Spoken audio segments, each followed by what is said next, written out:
26 ലക്ഷം രൂപ on road price എടുക്കുകയാണെങ്കിൽ നിങ്ങൾക്ക് വാങ്ങാൻ പറ്റും നമ്മുടെ മഹീന്ദ്രയുടെ B6 ആണ് ഇവിടെ കിടക്കുന്നത്. ഇതിൻ്റെ പാക്ക് 2 മോഡലിൽ എന്തൊക്കെ കിട്ടുന്നുണ്ടെന്ന് നോക്കാം. ഫസ്റ്റ് ഓഫ് ഓൾ നമ്മുടെ DRLs താഴത്തേക്ക് എക്സ്റ്റെൻഡ് ചെയ്യുന്നില്ല, ആകെ ടോപ്പിലുള്ളത് മാത്രമേ ഉള്ളൂ. ബാക്കി ലൈറ്റ്സ് എല്ലാം LED ആണ്, ഫോഗ് ലൈറ്റ് ഒക്കെ ഉണ്ട്. അതുപോലെ തന്നെ അലോയ് വീൽസ് നമുക്ക് ഇവിടെ കിട്ടുന്നില്ല, സ്റ്റീൽ വീൽസ് ആണ്. പക്ഷേ അതിൻ്റെ ഡിസൈൻ കാണുമ്പം അലോയ് വീൽസ് പോലെ ഉണ്ട്. 19 ഇഞ്ച് തന്നെയാണ്. വേറൊരു പ്രശ്നം, ഇതിൻ്റെ ORVMs ഇലക്ട്രിക് ഫോൾഡിംഗ് ഇല്ല, ഫോൾഡിംഗേ ഇല്ല, നമ്മൾ കൈ കൊണ്ട് അടയ്ക്കണം. ഇലക്ട്രിക് അഡ്ജസ്റ്റ്മെൻറ്റ് മാത്രമേ ഉള്ളൂ. പിന്നെ റിയറിലേക്ക് വരുമ്പോഴേക്കും നമുക്ക് ഇതിനകത്ത് ടെയിൽ ലാംപ്സ് താഴത്തേക്ക് എക്സ്റ്റെൻഡ് ചെയ്യുന്നില്ല.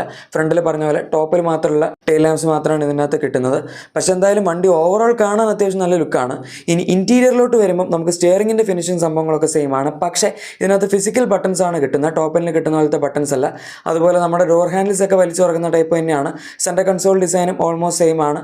വയർലെസ് ചാർജർ കാര്യങ്ങളൊക്കെ നമുക്ക് കിട്ടുന്നുണ്ട്.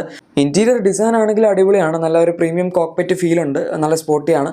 പിന്നെ ഇതിനകത്ത് ലെവൽ 2 ADAS ഉണ്ട്. പക്ഷേ ടോപ്പിൽ വരുന്ന വണ്ടി നമുക്ക് റിമോട്ടിൽ അങ്ങോട്ടും ഇങ്ങോട്ടും ഫ്രണ്ടിലേക്കും ബാക്കിലേക്കും നീക്കാനൊന്നും പറ്റില്ല. നോർമൽ ADASൽ വരുന്ന ഫീച്ചേഴ്സ് ആണ് കിട്ടുന്നത്. ഇത് തന്നെ ഇപ്പോൾ 28 ലക്ഷം രൂപയ്ക്ക് നിങ്ങൾക്ക് 79 kWh ബാറ്ററി പാക്കുള്ള മോഡലും എടുക്കാം, 59ലും എടുക്കാം. ഇതിപ്പോൾ 59 മോഡലാണ്. ഇനി റിയർ സീറ്റ് സ്പേസ് ഒക്കെ ഓൾമോസ്റ്റ് സെയിം ആണ് ടോപ്പ് മോഡലിൽ വരുന്ന പോലെ. അത്യാവശ്യം ഡീസൻ്റ് ആയിട്ടുള്ള സ്പേസ് ആണ്. പൊതുവെ എല്ലാവരും B6 ഇത്തിരി ക്ലസ്ട്രോഫോബിക് ആണെന്നാണ് പറയാറുള്ളത്. പിന്നെ ഇതിനകത്ത് പാനോറാമിക് മൂൺ റൂഫ് ഒക്കെ ഉള്ളതുകൊണ്ട് തുറന്നിടാണെങ്കിൽ ഒരു വിശാലത വരും.